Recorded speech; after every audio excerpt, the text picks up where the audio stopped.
দর্শক, আমরা ভূমিকা সাধারণত দীর্ঘায়িত করি না, শুরুতেই অনুরোধ থাকলো আলোচনা ভালো লাগলে চ্যানেলটি সাবস্ক্রাইব করে আমাদের সাথে যুক্ত থাকুন। আবারও সুযোগ পেলে আসতে পারি, আমরা লাইভের শেষ পর্যায়ে চলে আসছি। আমি রাশেদ হায়দার ভাইয়ের কাছে আসি। রাশেদ হায়দার ভাই, আজকে এই যে 2 ঘন্টা আগের প্রথম আলোতে একটা খবর আসছে, সেটা হচ্ছে বিএনপির নেতা মির্জা আব্বাস সাহেব বলেছেন, সেটা তারেক রহমানের ফেরার ঘোষণার পরপরই একের পর এক সহিংস ঘটনা ইঙ্গিতবাহী। তিনি বলতে চাচ্ছেন যে তারেক রহমানের ফেরার ঘোষণার পরপরই একের পর এক সহিংস ঘটনা ইঙ্গিতবাহী, কি কোনো বিশেষ ইঙ্গিত বহন করে, অনেক কথাটা অনেকটাই এখানে সংক্ষেপ করা হয়েছে। মির্জা আব্বাস সাহেব এই ধরনের একটা বিবৃতি দিয়েছেন বা ওনার বক্তব্যের ভিতরে তিনি সেটা বলেছেন। এই যে কথাটা বলেছেন তিনি, তার এই বক্তব্যটাকে আপনি কিভাবে বিশ্লেষণ করবেন? মাসুদ ভাই, উনি কথাটা খারাপ বলে নাই, উনি কথাটা সত্য বলছে। একটা জিনিস দেখেন, আপনি একটু চিন্তা করেন, বিএনপি যদি ক্ষমতায় যায়, বিএনপি ক্ষমতায় গেলে আপনার একটা কথা মনে আছে কিনা দেখেন, ওই যে বাংলা ভাইয়ের কথা মনে আছে?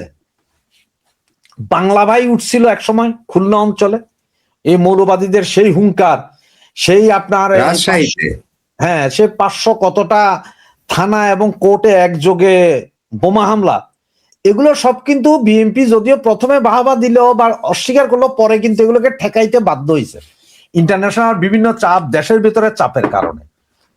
এখন এই যে সময়ে তো সে বাংলা ভাইয়ের ফাঁসি হয়েছে এবং তার সাথে ভাই আপনারা ওইটাই বলতেছি যে ইন্টারন্যাশনাল বিভিন্ন চাপে এবং দেশের ভেতরে চাপের কারণে বিএনপি এটাকে প্রতিহত করতে হয়েছে। মৌলবাদীরা জানে যে এখন তাদের যে আস্ফলন, তারেক যদি আইসা যায়, ইলেকশন যদি হয়ে যায়, ক্ষমতায় যদি তারেক যায়, তাহলে এখন তারেক যতই চুপচাপ থাকুক, বিএনপি যতই ভালো ভালো কথা বলুক, মৌলবাদীদের ভয় করুক, এটা কিন্তু ইলেকশন করে ক্ষমতায় আসার 3 মাসের মাথায় মৌলবাদীদের পাছার চামড়া থাকবে না।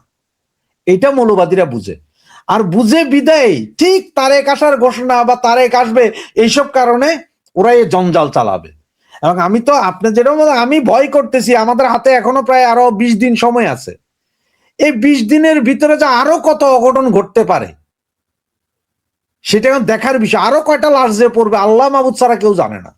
সুতরাং এই বেচারার মির্জা আব্বাস যা বলছে তা কিন্তু কাহিনী ঠিকই বলছে।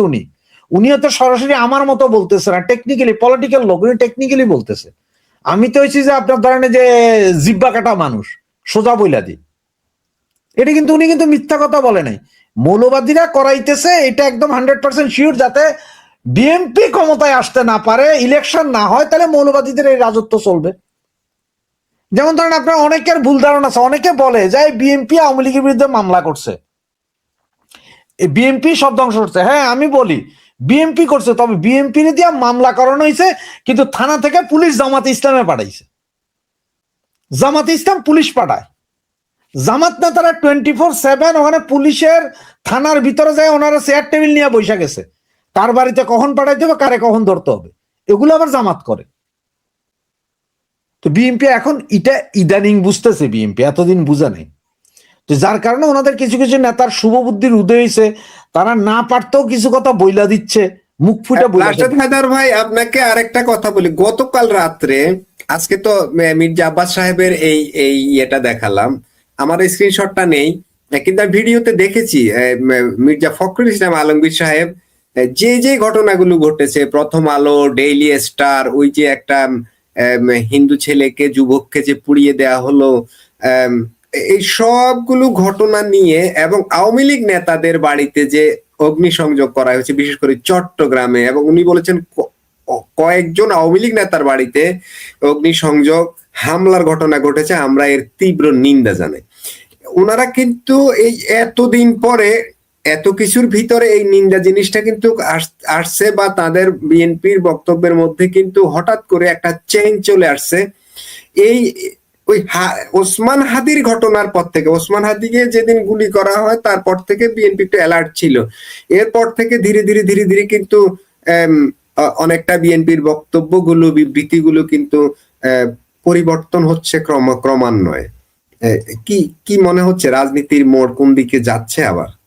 না, রাজনীতির মোড় কোনো দিকে যাচ্ছে না। বিএনপি প্রথম থেকে, বিএনপির রাজনীতি কি ছিল? বিএনপির রাজনীতি ছিল এমন যে আপনার ওরা অ্যান্টি আওয়ামী লীগ ছিল কন্টিনিউ। বিএনপির জন্মটাই অ্যান্টি আওয়ামী লীগ নিয়ে। এখন বিএনপিতে এমন কিছু করতে হবে যে মুক্তিযুদ্ধ তারা ধারণ করবে এটা পারে না, কারণ তারাও মৌলবাদী দলেরই প্রায় 90% ধারক এবং বাহক।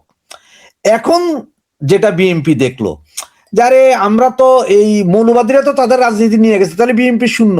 এখন দেখেন বিএনপি কিছুদিন ধরে 71 বাঁচাও 71 বাঁচাও এই স্লোগানটাও দিতেছে। আবার এখন আওয়ামী লীগের নেতাদের বাড়িতে আক্রমণ করছে, ওনাদের খুব দুঃখ লাগতেছে। কারণ হচ্ছে যে এমন এমন কিছু এরিয়া আছে, বিএনপি যদি 160 আসন নিয়ে ক্ষমতায় যেতে হয়, তাইলে আওয়ামী লীগের ভোট ওদের প্রয়োজন আছে। আওয়ামী লীগের যেসব নিরীহ ভোট আছে, যারা চুপচাপ ভোট আছে, ওদেরকে যাতে কেন্দ্রে নিয়ে যাইতে পারে, কিছু ভোট দেয়। কোন কোন নেতা যাতে সরাসরি না বললেও ইনডাইরেক্টলি বলে যে যাও বিএনপির ওই জায়গায় জিতাই দাও, শিবিরকে ওই জায়গায় হারাই দাও। কারণ শিবিরকে এই মৌলবাদীদের হারানোর জন্য কিন্তু সবচেয়ে বড় ফ্যাক্টর কিন্তু আওয়ামী লীগ। কারণ আওয়ামী লীগের ভোট কোনোদিন জামাতে দিব না, এটা বিএনপিও ভালো করে জানে, জামাতও জানে। জামাতরা আওয়ামী লীগ ভোট দিব না, এটা খুব ভালো করে জানে। এখন এই সব কিছু মিলে মানে এমন একটা ভাইব তোলার চেষ্টা করতেছে যে না, আমরা আওয়ামী লীগের ক্ষতি চাই না, আওয়ামী লীগ থাক, এটা চাই আমরা। এগুলো হচ্ছে ভোটের রাজনীতি ভাই, এখানে কোনো চেঞ্জ হয় না। আর যেহেতু যে হাদি প্রথমে দাবি করলো এই মির্জা আব্বাস মারছে, এরপরে মির্জা আব্বাসের অনেক পিড়াইতে গেল এক মেয়ে ঝুমা নামের, এগুলো সব তো বিএনপি ভুলে নাই। তো এগুলো রিসেন্টলি হয়েছে, ওরা জানে যে আবারও কখনো কোনো একটা পেছে ফালাইতে পারে। ওই যে বললাম না, আপনার কিছু করেন। আর আপনারা আজকে মাসুদ ভাই সবচেয়ে কষ্ট লাগলো কি জানেন, বাংলাদেশের বিভিন্ন জায়গায় দেখতেছি, এটা অনেকগুলো টক শো খেয়াল করলাম, সবাই হাদি হাদি নিয়ে আছে। কিরে বাবা, গতকাল রাতে যে বিএনপির এক এলাকার এক নেতার বাড়িতে আগুন লাগাই দিছে, 6 বছরের একটা বাচ্চা মেয়ে মারা গেছে জয়লা। আপনাকে ফটোগুলো পাঠাইছে ওই মেয়েটার, এইটা নিয়ে কেউ কথা কয় না। এই 6 বছরের মেয়েটার কি দোষ ছিল? জামাতিরা মৌলবাদীরা যে বাড়িটাতে আগুন লাগাই দিল, একটা মেয়ে মারা গেল, ছোট্ট একটা ফুটফুটে বাচ্চা মেয়ে, এইটা নিয়ে কাউরে কথা বলতে দেখি না। ও যে হিন্দু একটা লোকেরা মেরে ফেললো, সেটা নিয়ে কেউ কথা কইতে দেখি না।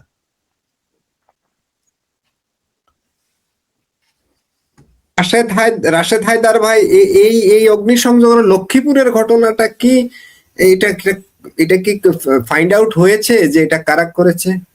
এটা তো ওরা তো প্রথম থেকে ওই পরিবারও তো বলতেছে যে জামাত সমর্থিত লোকজন এখানে। আচ্ছা, ওরা জামাত সমর্থিত বলতেছে, হ্যাঁ ওরাই অভিযোগ করতেছে।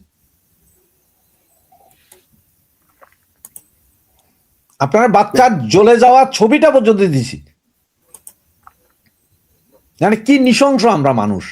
না, ওদের তো বাসায় ঘরের সামনে তালা দিয়ে তারপর অগ্নিসংযোগ করা হয়েছে, যার কারণে ওরা বের হতে পারেনি মনে হয়, সম্ভবত বাচ্চাটাকে তারা নিতে পারেনি, ওখান থেকেই মারা গেছে। খুবই কোন ধরনের নৃশংস এবার চিন্তা করেন। জি, রাশেদ হায়দার ভাই, আমরা শেষ দিকে চলে আসছি, আমাদের আলোচনাও শেষ। আমাদের যে সকল দর্শক তখন আমাদের সাথে ছিলেন, আপনাদের প্রতি প্রীতি, শুভেচ্ছা, ভালোবাসা, এবং রাশেদ হায়দার ভাই ও রফিক ভাই আপনারা সময় দিয়েছেন, আপনাদের প্রতি অনেক অনেক কৃতজ্ঞতা। দর্শক, আলোচনা ভালো লাগলে চ্যানেলটি সাবস্ক্রাইব করুন, লাইক শেয়ার করে আমাদের সাথে যুক্ত থাকুন। দেখা হবে পরবর্তী লাইভে, সে পর্যন্ত সবাই ভালো থাকুন, সুস্থ থাকুন এবং নিরাপদে থাকুন। খোদা হাফেজ।